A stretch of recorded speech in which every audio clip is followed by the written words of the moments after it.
I'm always breaking down. Thank you, sir. Yes, thank you, Rick. Appreciate that. Oh yeah. Okay. Wow. Okay. I'm breaking down mental barriers. Why did you just do that? Super excited to have our first guest in studio here. He's absolutely crushing it in the world of AEW, All Elite Wrestling. He's got a massive I Quit match against Jon Moxley going down this weekend, October 18th at Wrestle Dream in St. Louis. He's done so many incredible things. Just a few months ago, he climbed Mount Everest, for goodness sakes. He's Darby Allin, and it's a great honor and pleasure and privilege to have him in studio right here and now on the program. There he is. Oh, yeah. How are you, sir? This is great. Yo, what up, sir? It's great to meet you. How are you? Thank you so much. Please have a seat. Here's your microphone. Came with the face paint, too. Yeah, I don't go anywhere without it. Is that true? You don't do... I saw you do some media. You were... I'd rather not. There's a lot of times I'll just show up to the airport with it. Is that true? Because I don't take showers. Okay. All right. When was the last time you did take it? It does look like it's a little bit... it's like breaking here, right? Yeah. Dude, there's no method to the madness. It's literally... It makes me like... Takes literally 2 minutes to put this on. Is that true? Mm-hmm. Even when you're on TV? Yeah. Oh, yeah. Wow. You do it yourself? Oh, yeah. They don't have someone to help you out? No. What do you think this is? I don't know. They don't have like a makeup lady What do you back think there? this is? No? All right. Well, it's great to have you. It's really great to have you. It's great to meet you. I'm a big fan of what you do and everything that you're about. And you know what I'm really looking forward to talking to you about? You know, I know you've done some media recently about climbing Mount Everest and all that, but I love, you come across as a very thoughtful, a very introspective human being. You're not afraid to kind of speak what's on your mind and in your heart, and I appreciate that a lot. So much respect to you. Thank you, sir. You just had a little moment with Jon Moxley this past weekend at the New York Comic-Con. Just a little moment. Yeah. How did that come about? Just whenever you get the chance to show the world what wrestling's all about, because we do that panel with DC. Mm-hmm. A lot of those fans don't know what they're getting themselves into, and here you are breaking a glass vase over a homie's head. Okay, so that's what that was. I couldn't quite tell in the video. That was a glass vase? Yep. Wow. You like glass, don't you, huh? I do. This, you can't really tell, but like, oh, geez. this scar right here. Oh, yes, I could tell. That's from Sting's last match. That was the one? Yeah, my insides were hanging out. The ref's like, after I fell through the glass, the ref's like looking at me. He's like, "How are you feeling?" I'm like, "I'm feeling pretty good." He's like, "Oh shit, your insides are hanging out. We gotta bring you to the back." I'm like, "I can't get to the back. This is Sting's last match. I got one more spot." No, so if you see me pop back up, I'm duct taped. Like my sides completely duct taped. What really did happen? Like what came out? Oh, nothing ended up coming out, but you could see the insides. Serious? Yeah. Yeah. How many stitches? I can't remember. Why do you do this? Like, why do you go to such an extreme? Why do you put your body through this? Oh, because I love it. Like a lot of the fans say, "Darby, you don't have to impress us anymore. Like, don't go crazy." I'm like, I'm not doing it for you. I'm doing it for me, because I'm literally breaking down mental barriers in my mind every time I do something crazy. I'm always breaking down. Thank you, sir. Yes, thank you, Rick. Appreciate that. Oh yeah. Okay. Wow. Okay. I'm breaking down mental barriers. Why did you just do that? Okay. All right. Breaking down mental barriers in my mind every time I go out there and do something crazier, because it's coming from a life of just being told you're not going to amount to shit, and you spend your whole life believing what those people are saying. So you're like, oh, I guess I'm just going to work at a fast food job the rest of my life. A lot of standing on my feet, working for somebody else. And you believe that. But the moment I started doing crazy shit, it made me feel like anything was possible. So I go out there and just go crazy in high school, jump off a roof into a bush or something. I'm like, oh, I'm getting mentally stronger. So the crazier I get, the more confident I get. That's why I do the things I do. Wow. So you were doing this even before you were into wrestling? Oh, yes. Yes, that's what I'm saying. I will do this stuff with or without a camera, just for fun. When you were a kid, like, did you ever get to the point where you were like seriously hurting yourself and someone was saying, "Yo, man, like, you're doing a little bit too much. You don't need to do this," or was no one out there kind of reeling you in? No, nobody. No, you were just doing crazy yeah, shit. I had nothing. Did you watch Jackass and all that stuff? Oh yeah. Okay. Oh, yeah. Did you want to be one of those guys? Yeah, I was like, now I'm like friends with Bam and I saw you with Steve-O. Travis Pastrana, Steve-O, all these people. Yeah, it's like a full circle moment. And so and here you are with Bam. I think over the weekend, right? That's at Comic-Con. Yeah. Oh yeah. Oh yeah, that's yeah. Because you're like actually friends with him. Yeah, before I climbed Everest, he came over to my house for like a week, and we were just skating. It felt like just middle schoolers hanging out, just having a good time. It's cool to be around those type of guys, because I honestly don't hang out with a lot of wrestlers. I really don't have a lot of friends in wrestling. I think you don't like. I heard you say, and correct me if I'm wrong. You don't really like the culture surrounding wrestling. Is that accurate? Oh yeah. Why is that? To me, it's just like it's a 15-minute ride. That's all it is a 15-minute ride. And a lot of people believe their own hype, but at the end of the day, someone else is in control of your destiny. They're either going to make you the champion or make you the guy at the bottom. Someone else is in control of your destiny, and I have such a problem with that. So that's like a big reason I wanted to climb Mount Everest, is to really prove to myself that I'm capable of anything. And yeah, it was like it's a whole thing. I don't like ego. That's what it is. I just don't like ego. I don't like when people, it's like, because the wrestling world's just going to chew you up and spit you out. And then if you believe your hype and it spits you out, you're literally living your life for somebody else. That's like my whole thing but that's what's so beautiful to me with AEW is they're like, all right, just do you. Focus on what makes you happy inside the ring and outside the ring. It's like the best of both worlds. So it's just a great experience. And the fact that they let me climb Mount Everest in essentially the peak of my career. Yeah. It's like, you never get that. You never get that because you're just a hamster on the wheel and it just keeps spinning. And then once it spits you out, you think that the wrestling world can't go on without you. And then you realize how fast everybody moves on without you. And that's the thing is like, I have no ego. If it ends tomorrow, fuck it. Do you think there'll come a time where you don't want to partake in the politics of wrestling, having someone control your fate, decide how great you're going to be, like that this is going to be short-lived ultimately, that you will move on to do other things? As long as I'm having a good time in the ring, from the moment the bell rings to the moment it ends, that's all I care about. And I feel right now I'm having the time of my life in that ring, performing, and everything I do is literally from my soul. So it's like you can't create Darby. You can never create somebody like me. It's just me. And that's what I'm so grateful for that. Okay, so if we could take a step back, if you don't mind, and I know you've talked about your life, but never before with us on this show, so I hope you don't mind. I learned that the reason why you paint your face is because of the car accident you were in when you were 5 years old. Is that accurate? Yeah. And that's why I got nothing. You can't really see it, but it's nothing's over till you're underground tattooed on my chest, because you should never give up anything you want to do until you're literally dead. Just being around so many people that get so complacent so fast, like, oh, I'm too old for this. I can't achieve that. I'm like, why?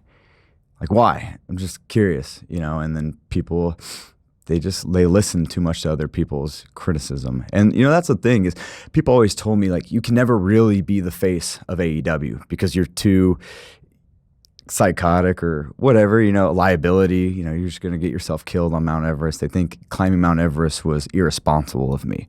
But I think the exact opposite. I'm willing to go places for this company that no one's fucking willing to go.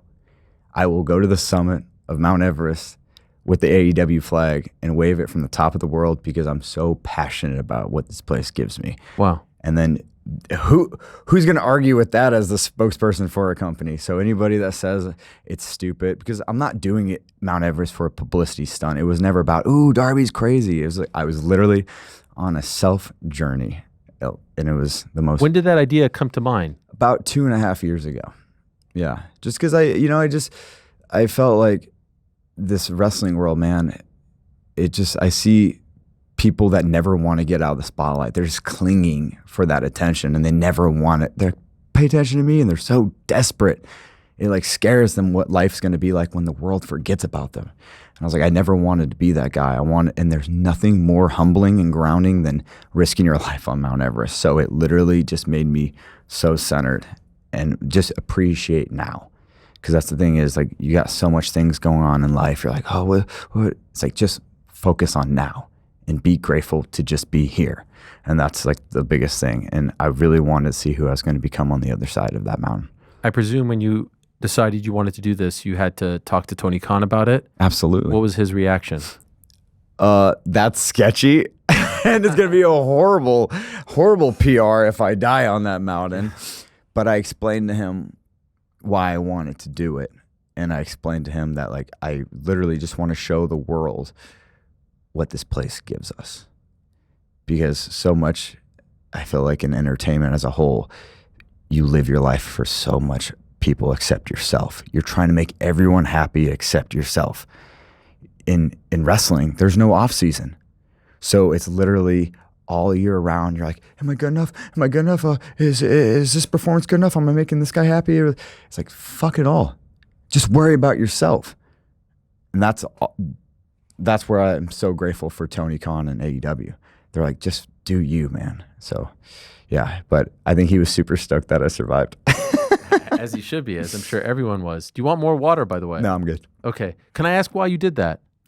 Because it's funny. I literally gotta wake myself up. Okay, I wasn't sure. I wasn't sure if you just missed or if you. You think I'm that bad? No, I don't know. I don't know. Shit, Ariel. Are you? Did it get on your pants? No, I don't care. Okay, all right. Yeah, I mean, you fall on a freaking stack of glass. Yeah, a little water is not going to bother you. Right before you're about to go, the first time you break your leg, right? Break my foot. Yeah, break your foot. 2 weeks before I was supposed to leave for Mount Everest the first time. And everybody's like, that's a sign that you shouldn't climb the mountain. I was like, no, what it is, it's a sign that I should really stop and appreciate the journey as a whole, because I was so fixated on making it to the summit. All I was thinking about was the summit. I wasn't thinking about the whole journey. So the moment I broke my foot and I had another year I had to wait, because you have to wait. There's only 2 months out of the year you can climb Mount Everest. Which months? It's May and April. Okay. April, May. Yeah. So because of the weather? Yeah. It's just works out like that. Yeah. And then I was like, man, I was so pissed at first, but then I was like, no, I got to really take this all in and appreciate this whole ride. So and in that time, I was able to go to Poland and train with Wim Hof, met up with him. And with your dad too. Mm-hmm. You brought your dad. Yeah. He didn't know what he was getting himself into. Well, because the thing is, like, I had my dad retire because, just with AEW and, the money I was able to make, I'm like, just retire, Dad. Just be my personal assistant. And he's like, well, what the hell does your personal assistant mean? And I'm like, you're going to fly to Poland and climb a mountain in your underwear and sit in a frozen waterfall for 30 minutes. It's incredible. But just to have these moments with, close ones like your family and everything, it's just, it's been an amazing ride. So when you're about to go, you said it was 2 weeks before? Yeah. There's like a mental hurdle that you have to get over to say, okay, I'm going to do this. And now all of a sudden you have to take a step back and say it's going to happen in a year, not 2 weeks. Did you go through some sort of like depression saying like, I want to do this now? At that point, you're probably ready to go, right? Oh, yeah. And so now you have to be like, oh man. And you clearly came to the conclusion this was for the best and that, you're not fixated on the summit, the journey, all that stuff. But was it hard to take that step back and have to wait a full year in the initial stages of finding out you broke your foot? No. You realized right away it was a blessing. Yeah. Okay. Because I was, like I said, so fixated on the summit. Yeah. It was like, usually takes someone some time to get to that conclusion. No, instantly I was like, as it happened in the match, it happened in the very beginning of the match.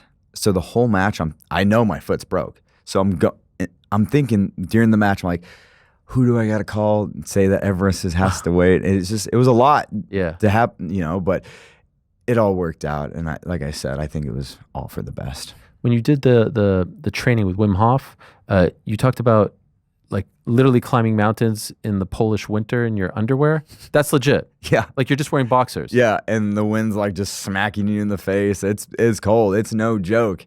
It's no joke. Did it ever feel like you were close to breaking mentally? No, absolutely Can't do not. this? Absolutely not. That's why I wanted to make it so public that I was going to climb Mount Everest, because at the end of the day, all you have is your word. Right. You want it to be held accountable. Yes, absolutely. Okay. And if I say I'm going to do something, I'm going to do it. So when I said I was going to bring the AEW flag on top of the world, there was no turning back. I would die on that mountain before I turned back. Really? Yes, absolutely. And you saw dead bodies, right? Yeah, lots of dead bodies. And that's the thing is, they asked you right when you first get there, are you willing to die for this? Because if you're not, leave, go home. And I was like, no, absolutely. Why? willing. Why would you be willing to die? Because that is the ultimate definition of living. Even if it cuts your life short. Yes, absolutely. The way I live my life, I feel like I have lived more in 1 year than people do in their whole entire life. And I really believe that. So I'm just grateful for everything. And it's just, like I said, it's a self journey of like who you're going to become on the other side and what this is going to teach you about yourself. Because like I said, there's nothing more humbling than sitting there and looking at these bodies and knowing that could be you. And every day you're just fixated on surviving. it's just there's no distractions, because on a daily life, you say if you run into a problem, you're gonna like pull out your phone and like scroll and like just distract yourself from your problems. Whatever it is, there's no distractions up there. You can't have your phone. You can't even have a book. I'm staring at the wall and just thinking, oh, well, I might die tomorrow. So there's nothing more grounding than that. What did you learn about yourself? That I literally have to be present and appreciate the now and quit thinking so much in the future and being so fixated on, because when, you get into AEW or you get onto any like national TV level, you get so fixated on like, ooh, I gotta, the fame, I gotta try to be a celebrity. Like, you see how empty and hollow all that is. It doesn't mean shit. It doesn't mean a damn thing. The fame doesn't mean a thing. And it's just so empty. And it just made me appreciate the real human behind the camera and being at peace with yourself once the cameras are done rolling. Did you feel like you were not at peace with yourself beforehand? Did you feel like you were fixated on the fame? You were intoxicated by it? Did you feel like these things were happening and you didn't like it? Yes and no. Yeah. I just see like every hurdle or thing where people are like, dude, you should be so stoked about this moment. And you realize, well, I'm not, and then to put so much energy into, what's the word? Like a superficial thing. It's like you shouldn't, it's like you shouldn't be so focused on how much followers you have on Instagram. You shouldn't be so focused on how much likes you have on anything. You should just be focused on the people in your personal life and making everybody around you happy. Like that's, to me, was the true essence of, because I wasn't getting anything out of being a champion in wrestling. If I won a championship, I didn't feel a single thing from it. Performing in front of 81,000 people at Wembley, the next day, I didn't feel a single thing. Wow. And then I was just like, no, I need to do something about this. So I don't just be like, oh yeah, I'm so happy, everybody. Like because everyone's like, you should be stoked. I'm like, I'm grateful for it, but it wasn't making me happy. So that's the thing. I was like, man, I just need to focus on my own life. And, because that's why I think, if you live your life for somebody else, this whole journey, and then when the wrestling world spits you out and you're like, fuck, the last 20 years, whatever years, like was all meant trying to make someone else happy. And you're like, I wasn't even doing anything for myself. So like, that's like, that, I'm so grateful that I'm at the mental spot I'm in right now. I guess this early in my career. Yeah. So I'm not like, yeah. So it's from great. Start to finish. How long does it take? 2 months. 2 months. Yeah. Wow. Yeah. It's a wild thing, man. Because people talk about Mount Everest like almost like a cliche. You actually did it, and you had nothing. You like you said, you didn't have a book. You didn't have anything to pass the time. You're just trying to survive, basically. You're breathing. You're with your thoughts. Mm-hmm. Was there ever a point where you thought you wouldn't make it? I know you said you'd rather die than turn back, but was there ever a point where you were worried? The day of the summit, I felt like, from Camp 4 to the summit, because you're walking up and all of a sudden there's this traffic jam. And we didn't move for over an hour. We stood on the side of the mountain for over an hour because there's a traffic jam. And then you see people start running out of oxygen in their tanks and their adrenaline stops. So they start to freeze. So I see people clipping themselves out of the line being like, screw it. I'm not climbing Everest this year. I'm not going to die. I'm not going to die. So that's the thing. I was like, oh, damn. And then once you see new dead bodies on the trail, you just feel like that could easily be me. And what you feel is like, oh, I'm tired. You're like, am I tired or am I actually dying? I can't, you can't tell because you're at like 15% of your health capacity at that point. Wow. You're just so confused. You're like, it's like everything's like a fog, and you're like, am I dying or am I just needing to take a 5-minute break? And it's like crazy. Wow. And the bodies, like how, without sounding like crass, like how recently do you think they died? Is it like people who died like yesterday, or? Absolutely. Really? Yeah, absolutely. So like you could see the people. Yeah, I see people convulsing on the way to the summit. They're like on the side, just going like this, and they're like, oh, he better get down now. That didn't spook you? No. At that point, I was so fixated on the summit. It was like, yeah. But on the way down, you see all the bodies that weren't there even 10 hours ago. Wow. So you're like, oh, this is, yeah, it's pretty fresh. real. Yeah. You didn't go with your dad? No. Okay. I wouldn't put my dad. Yeah. Yeah. My dad would not climb Everest. Did your parents, did anyone in your family, did your friends, loved ones, did anyone try to convince you not to do it? No. My mom actually came to base camp with me. Wow. My mom and brother came to base camp with me, and they hiked. And the hike to base camp is even no joke. So my mom like came with me, and then I remember she was leaving. Her and my brother were leaving, and then I just started crying. I was like, "Whoa, is this gonna be the last time I see them? This isn't Harley," because it becomes real fast. So, but it was. She's like, "Whatever happens, just thank you for everything you've done for our family." And wow. So you're actually saying that just in case. Yeah.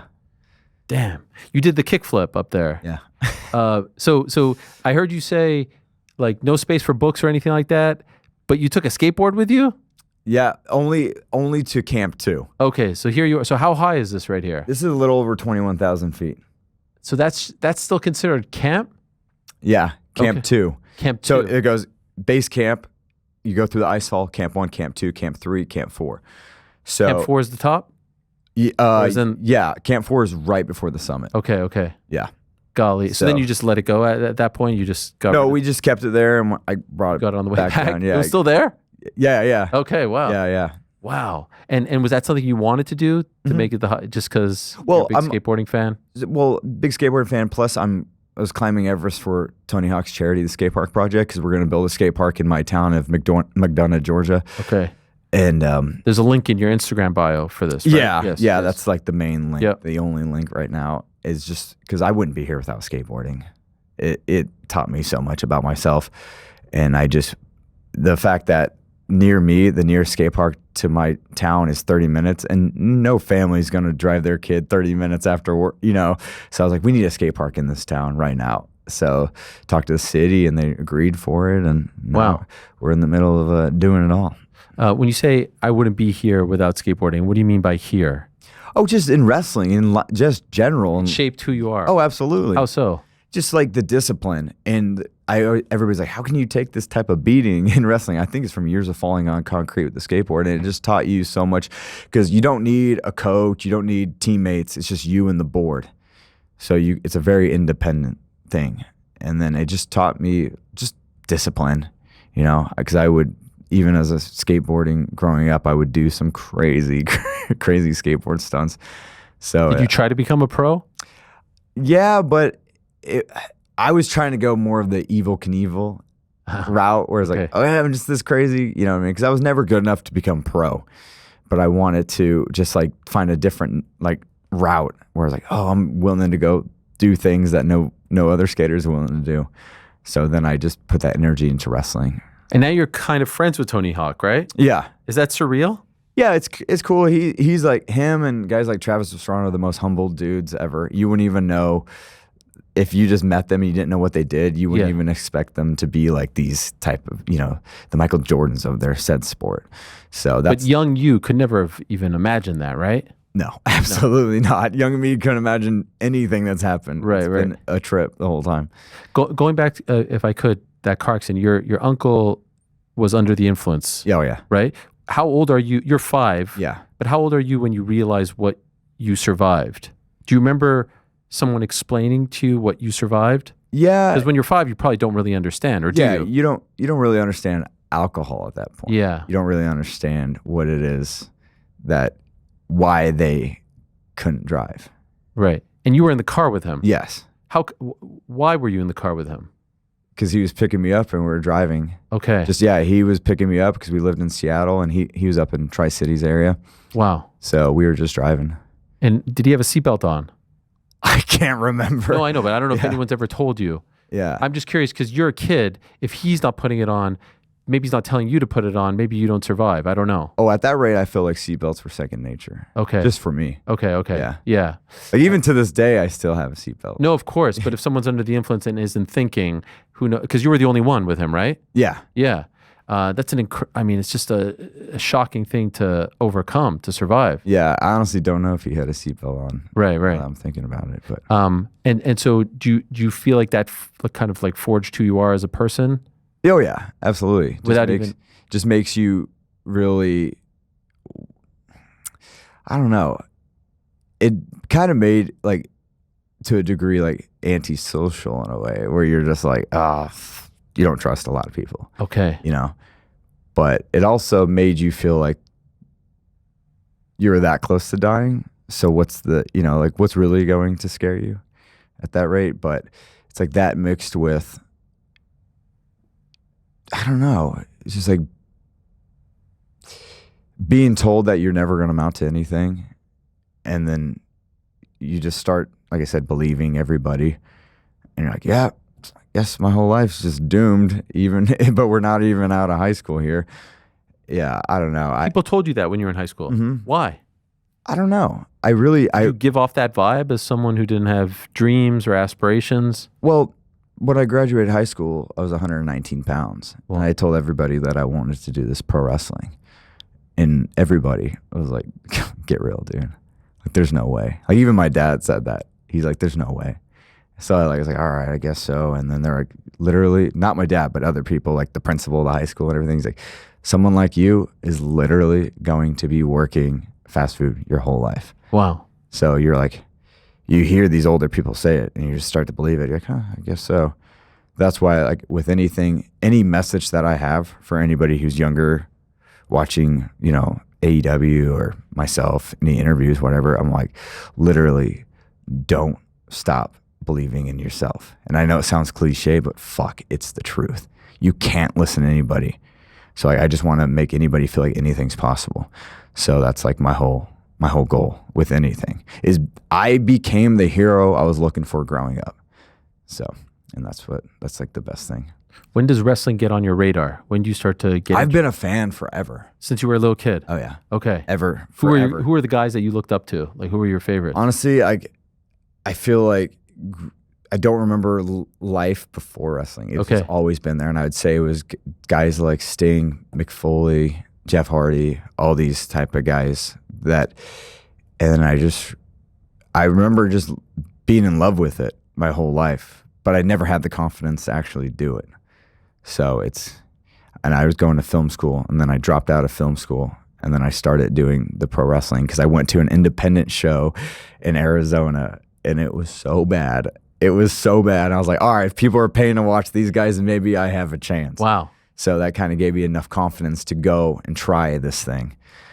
And you go to school or something? What's that? You went to like a wrestling school after that? Yes. Yeah. When I dropped out of film school, I moved back to Seattle and went to this place called the Buddy Wayne Academy in Seattle. And it was in his backyard in his garage. The roof was the ceiling was so tiny. But first day I walked in, I said, I'm either going to make it as myself or I'm going to fail as myself, but I'm not changing a single thing. And then at that time, it's really intimidating because you think of the wrestling world, you're like, oh, everybody's like playing a character or they're being told how to act or told what to do or say. So it's like, oh my God, what am I going to have to sacrifice to make it to the top? But I didn't have to sacrifice a whole lot of changing myself at all. And that's why I'm really grateful from where I'm at right now. But it wasn't easy getting here. When do you start to believe that I'm onto something here, like this can actually become my life? The moment I heard AEW was starting. Oh, really? Absolutely. So this is like 18, 19? Mm-hmm. The moment I hear it, I hear the word creative freedom, and there's this new company starting, and I just started to be like, that's my shot. That's the only way I'm going to make it. I don't even care about anything else at this point. I'm like, I need to be there. And then I literally wouldn't stop. So what do you do? I blow Cody's phone up. How'd you get his number? I was wrestling at this independent called Northeast Wrestling, and the promoter said, "Hey, yo, Cody wants to know if you're a free agent because they're starting this new thing." And then I remember being all like, "Yeah, can I have his number?" And he's like, "Sure." And then I just blow him up like, oh my crazy. gosh, does he respond? Not right away, but yeah, he definitely ended up responding because I was like, dude, I need to be in this company. Like, because at that time, a lot of people that were offered to go to WWE or AEW, a lot of them were like, oh, I'm going to play it safe. I'm going to go to WWE. I was the exact opposite. I was like, fuck that. I got to go to AEW. I heard the word creative freedom. And I was like, dude, that's my ticket. That's my ticket. Were there any conversations, flirtations with WWE? Did you go down that path or at least try to before all this? No, when that was the only game in town, essentially, yes. Yeah. Because I was part of their sister company at the time called Evolve. Got it. And that was like, I was part of that. And then I saw the writing on the wall. Like what? 205 Live. Okay. I saw the writing on the wall. And I was like, where my money is the David versus Goliath matches. You know what I mean? Yeah. So like that's, I was like, I was playing that thing. And then the moment I heard AEW was starting, I was like, nope, I got to go. I got to go. Do they put you through some sort of like tryout or interview process?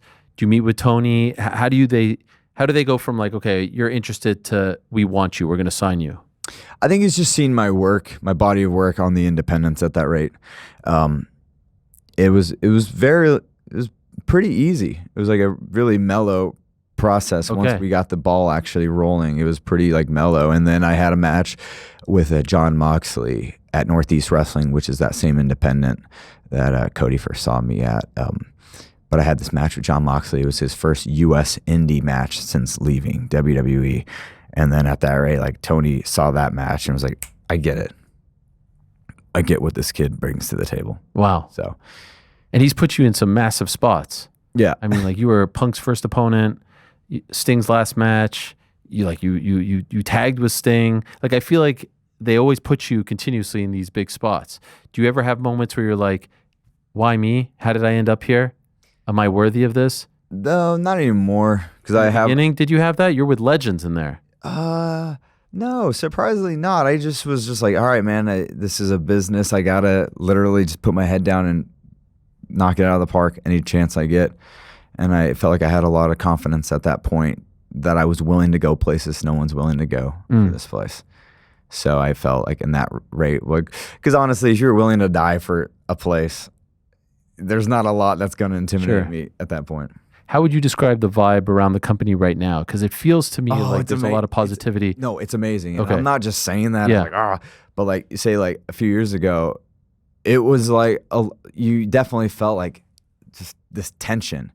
But now it's like everybody's on the same page. Let's make this place as good as possible. And I feel like a lot of people truly have to understand how good they have it. Because Tony doesn't just, he wants everybody in the ring and in their personal life to be happy. And that's a really good energy where it's like, hey, just everybody be the best versions of yourself. And I feel like it's like right now more than ever, everybody's on the same wavelength. Everybody has the same goals. What do you think the difference was? Like what changed? The cancer got cut out. Which is what? Just egotistical wrestlers that don't want to lose. Are you specifically talking about one person or multiple people? No, just the groups of people. Okay. Like there's a lot of people. And that's the thing. People came in. Well, that's the thing is like, that's what I was saying earlier with wrestling. With climbing Mount Everest, it's like, it kept me so grounded and level-headed. And at the end of the day, this is all staged. It's the greatest thing in the world, but it's staged. So if you're going to have an ego about that, get out of the fucking sport. Go be in the UFC. Go try, you know what I mean? Like, don't be bringing that shit here. This is about having fun. This is about like just putting on a good energy and like, it's like, come on, man, just stop. And that's like the biggest thing with me is like, once all that got cleared up, I really felt, okay, cool. Let's rock. But I just don't like egos. I can't stand them. Can't stand them. And a lot of people have come through the company over the last, you've been there since the beginning, right? 2019. Yeah. Was that the case in the early days too? No, I feel like in the early days it was a different. I feel like the early days was all about throwing stuff at the wall and seeing what was stuck. Right.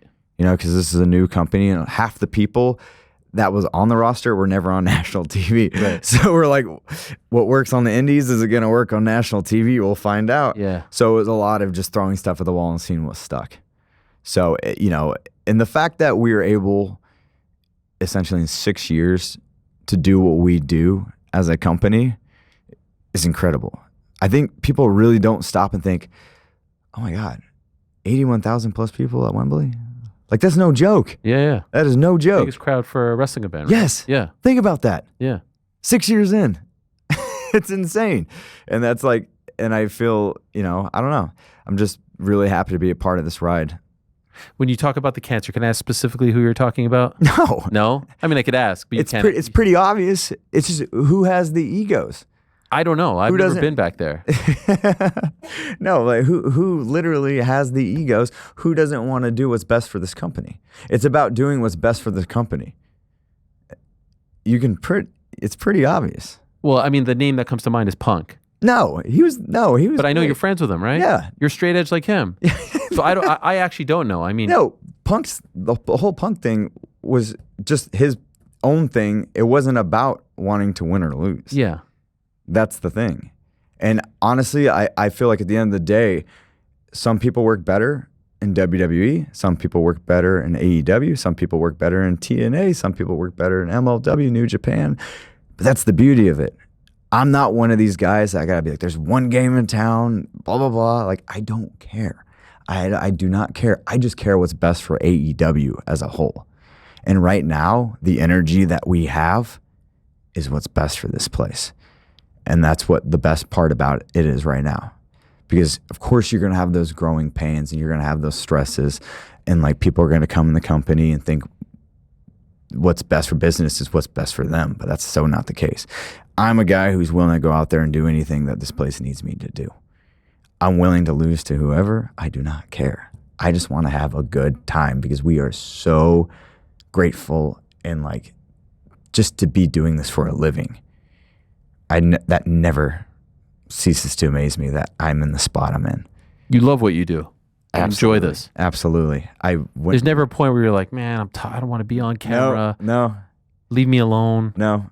Yeah, no. And I'm also at peace with like not changing because I was like homeless in the car. And when was that? 2017. Homeless? Yeah. Where were you living? Like which state? In the parking garage in Atlanta, Georgia. Okay. Why were you homeless? Because I didn't want any excuses. You chose to be homeless? Yes. I didn't. You could afford an apartment? Yeah. Maybe. Okay. But I just didn't want excuses. It created a good work ethic where in the middle of the summer, the sun would wake you up in the middle of the Georgia heat, the humidity, and you couldn't sleep in. You couldn't kill time just scrolling on your phone. You had to get hustling and moving and, wow. So it created a good work ethic. And I said, I don't deserve to leave this car until I make it in wrestling. Wow. So I didn't want to leave. How long were you there for? It was like only like 4 or 5 months. That's a long ass time. but it created just, I don't know. Because like to this day, I can't sit still. I can't just like chill out and everything. I'm always on the move, always doing so much. So because like I said, growing up and staring at this wall in Seattle, being like, God, my life's going to amount to nothing. But if the moment I get a taste, I'm never going to let up. And that's kind of like to this day, I still have that mindset that it could all end tomorrow. So I have to ride it till the wheels fall off. So the 2017, you're living in your car, you say 4 or 5 months, but you make it to AEW in 2019. So why did you decide to move out of the car? Honestly, it's because Did you have enough of the car at that point? Well, yes and no. But I just thought at that point, I was like, I need to really, I don't know, like you think about your body. Yeah. Yeah. You can't. I mean, you're a pro athlete essentially. And and it was a Toyota Camry, so it wasn't anything comfortable. You feel like you had to suffer? Oh yeah. Okay. Yeah. Is that part of why you do what you do to yourself now? Yeah. Yeah. Because like, last week on the show we had Raven on. Scott Levy, Raven, the legend. And he's in tough shape right now. He has early onset Parkinson's. He did some gnarly stuff in ECW, the chair shots and all that. And you see what happens to all these guys. You don't need me to tell you. You're around them. You see them all the time. Is there any fear that when you're 60, when you're 70, this is going to be waiting for you if you don't take care of your body? Because you're kind of a throwback. Yeah, but I people don't know my physical recovery regimen. What is that? I am so strict with it. Like I'm good friends with DDP, so he's got me on the latest and greatest like technology for recovery. I got the ice baths, I got the saunas, I got the acupuncture, I got the yoga. Do all that? I do everything. Okay. I do the TM meditation. I do so much because if the mind goes, then the body follows. So I keep my mind very, very sharp with everything. And so I feel great. My body, I physically feel so great. Mentally, I feel so great. And it's scary sometimes. Like that fall with the glass, that was scary shit. yeah, It's scary to see that. Yeah, but honestly, I do feel amazing because everybody's like, you're not gonna be able to walk when you're 30. Well, I'm 32 and I feel fine. Yeah. So it's just keeping that up, Has there ever been a time where you said to Tony, like, you want to do something and he's like, no, this is a bridge too far? Yeah, absolutely. And do you fight him on that, or does No. Okay. It's like just during the pandemic, I wanted to get hit by a car, and he's like, we don't have enough people right now. We can't lose Get you. hit by a car. Yeah, he's like, we can't lose you. And then I was just Why did you want to get hit by a car? because it sounded interesting. Okay. But Full speed? however fast it looks convincing. Just for the story. Yeah. Man. I just don't want something to happen to you, man. You seem like a lovely guy. I know you're fearless, and that's what, you say Jeff Hardy, you come from the same type of school. He was fearless. That's why people loved him. But, things can happen. But you're not bothered. You're looking at me like, yeah, no big deal. You're in this feud with Moxley right now. I Quit match on Saturday. Is October 18th Saturday, or is that Sunday? Sunday. No, it's Saturday. It is Saturday. Wrestle Dream, which is a great idea in its own right? Forbidden Door. There's the match. Are we expecting crazy things in this one? I Quit match? Yeah. Oh, yeah. That's Mick Think about Foley. that. He's a guy that's never going to say I quit. I'm definitely a guy that's never going to say I'm quit. So I'm really curious as to how gnarly we can get it. Do you like wrestling, Moxley? Absolutely. Yeah. Absolutely. He was a guy when I first started wrestling that I would see when I first started wrestling. And I would see his early promos way back when he was John Moxley on the Independents. And that guy spoke to me as a performer. Because when you first enter, you see all these, the athletes, the guys that look like quarterbacks and, sports guys. And you're like, how do I fit into this whole thing? But then you see a guy like Moxley that's like so real and rugged and like raw and just gritty. And you're like, that guy speaks to me as a performer. So I definitely looked up to him a lot. So it's the work that you did with Sting. How did that change you? Oh, it's just his thing is showing me to be as humble because he's so chill. Outside the ring, I feel like he forgets he's Sting half the time. Wow. He's so someone that was in his position, you wouldn't even think that he's Sting because he's so chill and he's so giving to everybody. So it taught me to really keep a level head on and just be humble and nice to everybody in that aspect because it just seems like, I don't know, the ego, like I said, goes back to that. Yeah, of course. But yeah, he taught me that you can have peace after this is all said and done. You are friends with his son, right? Are you training his son? Yeah. Is he going to go into this? Is that the plan? Yeah, he had his first match last week. Oh, last week. Wow. I wrestled him in a tag team match. How'd it go? It was good. Yeah? For his first match, yeah, it was good. First match. Mm-hmm. Wow. Yeah, I had an art gallery down here in New York. Oh, that's right. Yes. So we had that. We had a match I there. saw that. What was it called? Steve K was telling me about that, who I believe you work with as well, right? He's your manager or agent? Yeah. It looked amazing. What was the name of it again? 52 Hardway. Yeah. So it was in an art gallery. Mm-hmm. Incredible. Just teaming up with Raymond Pettibone. And if anyone doesn't know Raymond Pettibone, he's the artist behind the Black Flag logo. Okay. So. And what is, forgive me, Steve Borden's son's name is? Steve Borden. Steve Borden. That's why. Yeah. What is his persona? He just goes by Steve Borden. He just goes by Steve Borden. Okay. Yeah. Does he paint his face? No. Okay. So does he look like his dad out there? Oh, yes. Absolutely. Okay. Absolutely. And what's the ceiling here? How far do you think he can go? As far as he wants to take it. Okay. As far as he wants to take it. You're actively training him right now? Yes. Wow. Back in Atlanta? Mm-hmm. I got a ring at my house. Okay. So we train in the garage. Wow. And are you his main coach? Yeah. Not his dad? No, not at the moment. How did that come about? Honestly, he was in Sting's last match, made an appearance, and he told his dad, I want to do this. And I said, if you're serious, I got a ring at my house. Come over. And then he's been coming over. So we've been doing it, training a little over a year. So, yeah, the whole thing is, I don't know, I think at the end of the day, Sting gave me so much So like I kind of like want to repay it for his son. Oh man, So it's fun. that's amazing. I heard a story, and correct me if I'm wrong. Did you like link up with your high school sweetheart?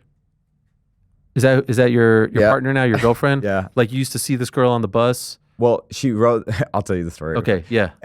She used to ride my school bus, and I had a crush on her, but I had no confidence. You didn't talk to her. Well, I talked to her as a friend, but I had no confidence to ask her out. Got it. I was like, and then she started dating this wannabe gang member, Damn. and then I was like, damn, how did that guy get her? I was so confused.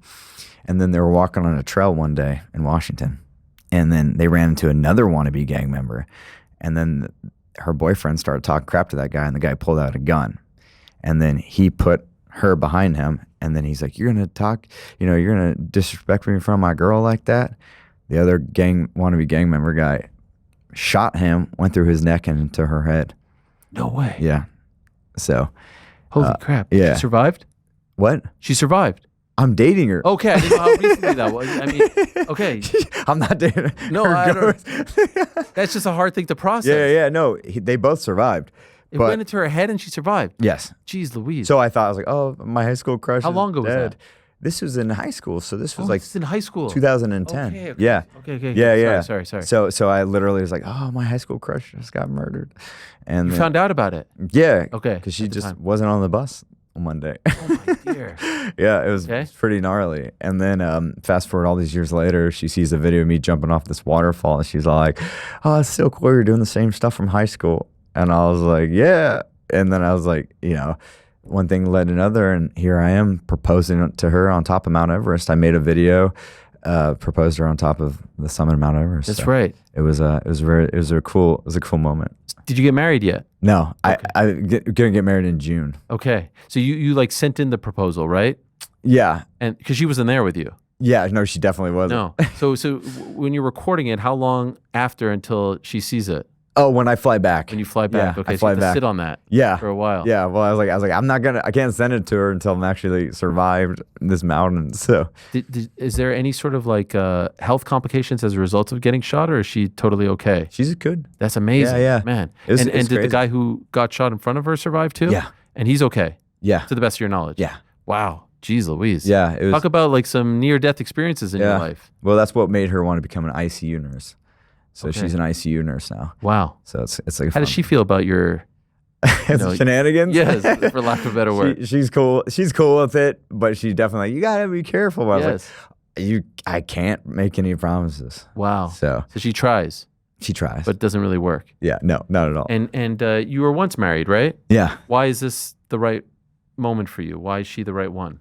Oh, because it reminds me, I don't know, I feel she's not a girl she's like doesn't care about the entertainment world. She's like wants to be out of it. Right. So I felt like at that rate, it just feels really, it's like opposites attract. Yeah. She's like a good Christian girl. Oh wow. And I'm not.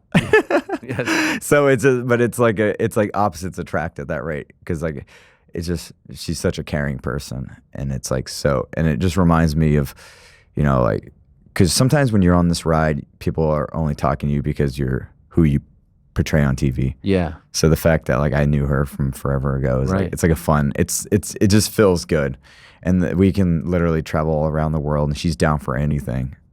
So she's religious, or are you? No, Nothing. no, So does she try to get you to go to church with her? no, She won't even ask. no. When you meet her family, do you have your face painted? First time I met her dad is when he came to Sting's last match. Oh wow! Oh, what a match to go to. Yeah, And how are you with them? good. Okay. Yeah. No, everything's great. Amazing. Yeah. I have him come over to the house because I got 14-acre compound in Georgia, and we just go off crazy jumps with cars and stuff like that. So I don't know. I think he's entertained by the whole thing. I love it. I think he's entertained by it all. But we were at this. There was this thing on Friday. My buddies from the band Haywire, it's a hardcore band. They set up generators, and they playing on the Brooklyn Bridge Friday night. Okay. And then it was like blowing up fireworks, flamethrowers, people moshing. But then this one guy got jumped at the concert and got his face stomped in. Oh no. Pretty bad. And it was like there's blood everywhere, and it's like lawless because it's not a club. It's just in the street. And then she was like, "This is too much for me. I can't be watching people get their face stomped in." So it was, it was. But she has her limits. But it's, for the most part, she's down for whatever. I saw you do a thing where you were on a blob and you were tied up. You were like zipped up. Yeah. We have this, and you get shot into the water. This is here. Sumo wrestler send me launching right there, and I'm in a body bag. Yo, why? Yeah, we were Travis Pastrana and this group called I believe they're called Sick Dudes. I don't know. They're it's like a YouTube group. Okay. But yeah, whenever you go hang out with Travis Pastrana, you gotta have some crazy. Does someone moments. come and fetch you, or do you have to get out? Oh, the bag actually floats. Okay. Oh, yeah. Okay. And the zipper broke, so I was able to just get right out. Yeah. So you like testing the limits, obviously. Absolutely. Clearly. Yes. Are there things like, okay, now that Everest is off the list, what is next in terms of something that you can test yourself with? Honestly, I just want to stop and smell the roses. Okay. Yeah, I want to do what's the best I can do for this company, like AEW, to just push the limits inside the ring right now. And I don't know, that's kind of like where I'm at. This is your focus, because you've only had a handful or so of matches since you've been back, right? Yeah, I've only had, I think, 4 matches. Yeah. And they've all been crazy, off the wall. Anything goes. So I haven't, I kind of missed the technical wrestling at this point. I just want to lock up. But the what's coming across to me is just how loyal you are to the company, like how much you want it to succeed. Do you feel like a lot of people in the back share that sentiment right now? Oh, right. Yeah, absolutely. Yeah. Right now, I feel like people are like slowly starting to understand what this place gives us as human beings, because sometimes you're just like, oh, I want to be as famous or as cool in pop culture as possible. But then the more people realize how it really doesn't matter at the end of the day, it's like, oh no, now we can, just focus on our own, what makes us happy in life. And I feel like a lot of people are starting to experience that more than ever, and just be like, yo, I'm able to do this with my personal life, or I'm able to get into this, and it's cool, because I feel like Tony Khan, at the end of the day, he's an entrepreneur. He has his hands in so much different things. So it's cool to, he embraces that for us performers. The best thing, in my opinion, to happen to the wrestling business was AEW coming along, because I think that rising tide lifts all boats. Like in MMA, I cover MMA as well. Are you an MMA fan? I don't really know anything about it. There's one dominant promotion and there's no one challenging them, right? And so when you're at the status quo, it's like, you remember wrestling back in like the early 2000s when WCW went away and TNA hadn't quite caught on. Absolutely. It felt like the WWE product was very stale. They were just kind of figuring things out, and there was like some weird angles.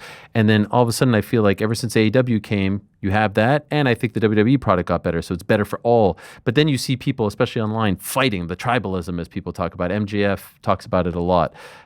Do you partake in any of that? Do you look at any of that? Do you read it? Do you subject yourself to it? Honestly, like when I was on the summit of Everest, you realize how stupid all of that is. Yeah, right? how small it really is in the grand scheme of life. And I was like, dude, like I said earlier, some people do better in AEW. Yeah. Some people do better in WWE, TNA, all these places. Like literally, it doesn't matter. All that matters is if you're happy as a human being. And if you're happy being somewhere else, cool, go do that. It doesn't matter. So like I just know right now, I love AEW. I'm grateful for everything. So I have no complaints on my end. I just worry about myself. Who's the leader of the locker room? Is there one?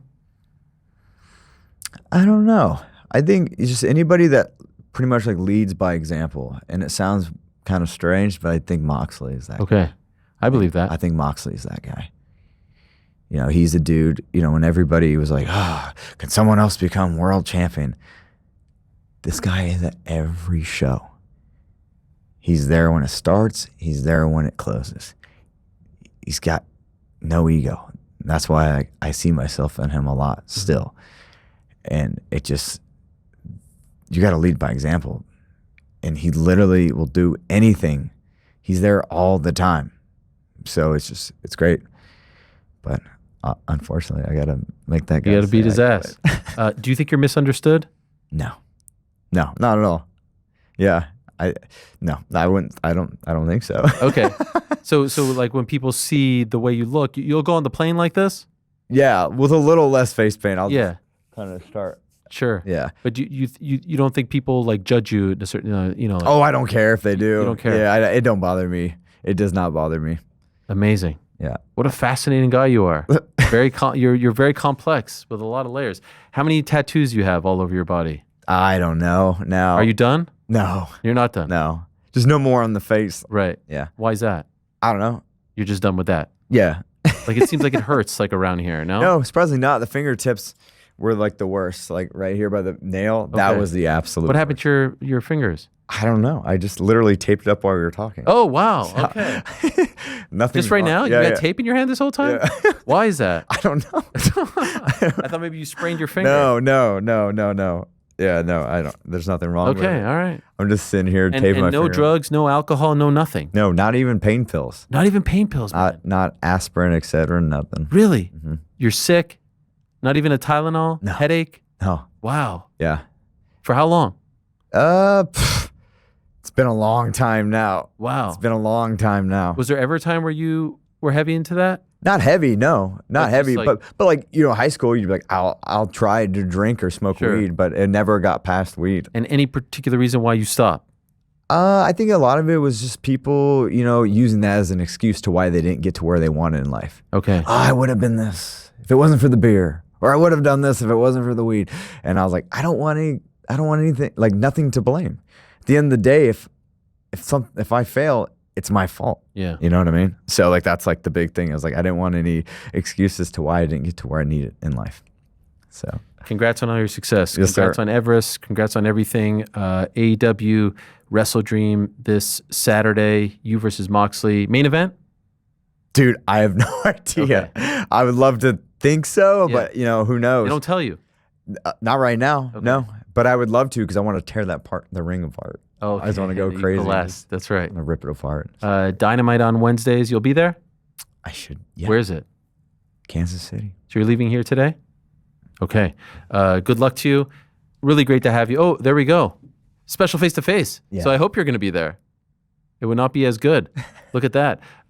Really appreciate you coming in. Great to meet you. Like I said, congrats on all your success. There we are. Just looking at the skateboard up there. Oh yeah. That's that you want no wheels though. So we're kind of posers. No, it's all I wear Nike SBs. Am I a poser? No, dude. Do No? whatever, man. I don't They're kind of care. comfortable. I don't care. If you put me on a skateboard, I fall and break my head. But I just like the shoes. I don't know. Yeah, they do seem pretty comfortable. Much respect to you, man. All the best to you, and good luck this weekend as well. Thanks for watching this video. Before you go, if you haven't already, hit that subscribe button for us. Also, give us a thumbs up, leave a nice comment. These things go a long way. And while you're here, do check out the rest of the channel. We've got live shows and full interviews, clips, and a whole lot more. We're doing big things here, and we appreciate your support very much.